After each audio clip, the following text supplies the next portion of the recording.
ರಾಷ್ಟ್ರೀಯ ಭದ್ರತಾ ಸಲಹೆಗಾರ ಅಜಿತ್ ದೋವಲ್ ಕಳೆದ ರಾತ್ರಿ ನಡೆದ ಆಪರೇಷನ್ ಸಿಂಧೂರ್ ಕಾರ್ಯಾಚರಣೆ ಕುರಿತು ವಿವಿಧ ರಾಷ್ಟ್ರಗಳ ಸಹವರ್ತಿಗಳೊಂದಿಗೆ ಸಮಾಲೋಚನೆ ನಡೆಸಿದ್ದಾರೆ.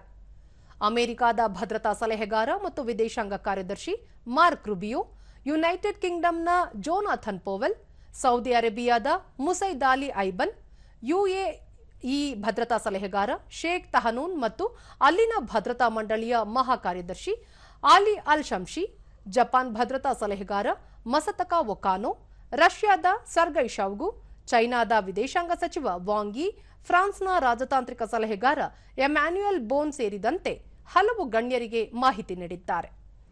ನಿಯಂತ್ರಿತ ಯೋಜಿತ ಕಾರ್ಯಾಚರಣೆಯ ವಿಧಾನ ಕುರಿತು ವಿವರ ನೀಡಿರುವ ಅಜಿತ್ ದೋವಲ್, ಕಾರ್ಯಾಚರಣೆಯನ್ನು ವಿಸ್ತರಿಸುವ ಉದ್ದೇಶವನ್ನು ಭಾರತ ಹೊಂದಿಲ್ಲ. ಆದರೆ ಈ ಬಗ್ಗೆ ಪಾಕಿಸ್ತಾನ ನಿರ್ಧರಿಸಿದ್ದಲ್ಲಿ ತಕ್ಕ ಪ್ರತಿಕ್ರಿಯೆ ನೀಡಲು ಎಲ್ಲ ರೀತಿಯಲ್ಲಿ ಸಜ್ಜಾಗಿದೆ ಎಂದು ತಿಳಿಸಿದ್ದಾರೆ.